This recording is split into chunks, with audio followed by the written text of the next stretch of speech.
સુરત મહાનગરપાલિકાના સમાવિષ્ટ વિસ્તારના તમામ રોડના મોટા ખાડા પડેલ છે તે યુદ્ધના ધોરણે સમારકામ કરવા બાબતે રજૂઆત કરાઈ। ભારતીય રાષ્ટ્રીય કોંગ્રેસ પાર્ટીના સિનિયર આગેવાન હરિભાઈ સૂર્યવંશી, આશીષભાઈ રાય, રોશનભાઈ મિશ્રા, જયેશભાઈ ભટ્ટ, શશીભાઈ દુબે, શિનાલ શેખ, ગુલાબભાઈ યાદવ, આમિર ખાન પઠાણ, રત્નાભાઈ પરમાર, મોહનભાઈ કનોશિયા, હરેશભાઈ પરમાર, કિશોર સિંધે વગેરે આપને આવેદનપત્ર આપતા જણાવ્યા છે કે સુરત મહાનગરપાલિકામાં સમાવિષ્ટ તમામ વર્ગો પર મોટા ખાડાઓ પડ્યા છે તેમજ મોટા પ્રમાણમાં રોડની બંને બાજુ કીચડ જોવા મળે છે તેમજ પીવાનું પાણી દૂષિત આવે છે જેવી સમસ્યાઓનું નિરાકરણ માટેના કામો યુદ્ધના ધોરણે કરવાની જરૂર જણાય છે। ભારતીય જનતા પાર્ટીના તમામ કોર્પોરેટર માત્ર શોભાના ગાંઠિયા સમાન છે। ભારતીય જનતા પાર્ટીના નેતાઓએ કમલમ કાર્યાલયમાં તમામ ઇશારાદારોને બોલાવી કામ નક્કી કરે છે તે મુજબ સ્ટેન્ડિંગ કમિટીમાં કામ મંજૂર થાય છે।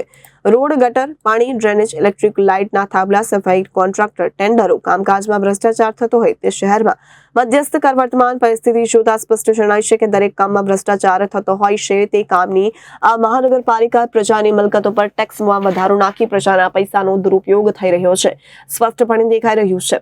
માર્ચ એન્ડિંગ આવવાનું હોય ત્યારે વેરા ટેક્સના પૈસાની ઉઘરાણી કરવામાં આવે છે અને રૂપિયા નહીં ભરી શકવાની પરિસ્થિતિમાં તેમની પ્રોટોકોલ સીલ મારી દેવામાં આવતી હોય છે।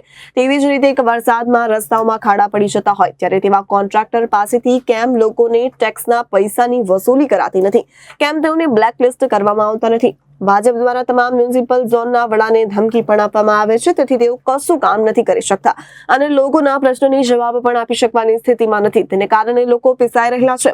આપ શ્રી શહેરના રસ્તાઓ અને સોસાયટીની વિઝિટ લેશો ત્યારે આપશ્રીને અંદાજ આવી જશે કે લોકો કેટલા દુઃખી છે।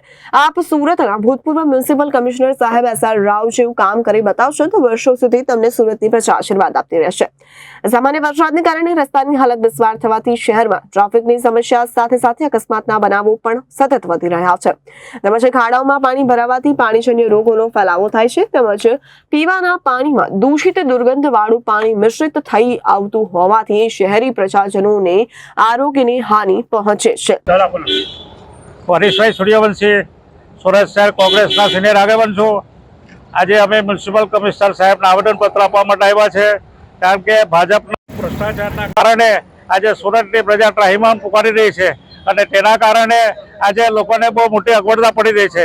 આજે સ્પષ્ટપણે દેખાય છે કે જે બી સ્ટેન્ડિંગની અંદર કામ મંજૂર કરવામાં આવે છે તે કામ માત્ર ને માત્ર ભારતીય જનતા પાર્ટીના કાર્યાલય પર જ બધું નક્કી થાય છે અને ભારતીય જનતા પાર્ટીના કોર્પોરેટર માત્ર બોર્ડના અંદર આંગળી ઓછી કરવા માટે જાય છે પણ પોતાના જે બોર્ડના જે કોર્પોરેટરો જે ચૂંટાઈને ગયા છે પણ તે લોકો કોઈ પણ જાતનો અધિકારી પાસે અવાજ ઉઠાવી નથી શકતા અને અધિકારીઓને ધમકી આપવામાં આવે છે। અધિકારીઓ બી લાચાર છે કારણ કે અધિકારીઓને જે પૂરતા પ્રમાણમાં જે પેકેજ આપવું જોઈએ, જે વિસ્તારને કામ કરવાનું તે આપતા નથી અને કોન્ટ્રાક્ટરોની સાથે 50% મિલીભગતના કારણે કમિશનની એ કારણે આ રોડના અંદર ભ્રષ્ટાચાર જોવા મળે છે, લાઇટ સ્ટ્રીટ લાઇટ અંદર ભ્રષ્ટાચાર જોવા મળે છે, ડ્રેનેજ લાઇનના અંદર ભ્રષ્ટાચાર જોવા મળે છે। દરેક કામમાં મહાનગરપાલિકાના જે કામો છે તેના અંદર ભ્રષ્ટાચાર જોવાનું બહુ સ્પષ્ટ દેખાય છે। એટલે અમે શાલિનીબેન અગ્રવાલને એવું કહેવા માંગે છે કે SR રાવ જે સાહેબ જે કામ છે સુરતની સ્વચ્છતા અને કામ કરી ગયેલા તમે તે રીતે કરો અને તાત્કાલિક અસરથી તમે એક સરકારના એક પ્રતિનિધિ છો અને લોકોનું કામ કરવાની તમારી ફરજ છે તો તમે તાત્કાલિક તમામ ઝોનને સત્તા પૂરી આપો અને લોકોના કામનો નિરાકરણ લાવો એવી અમારી માંગણી છે। Reporter Arvind Rathod, Janadesh news, Surat.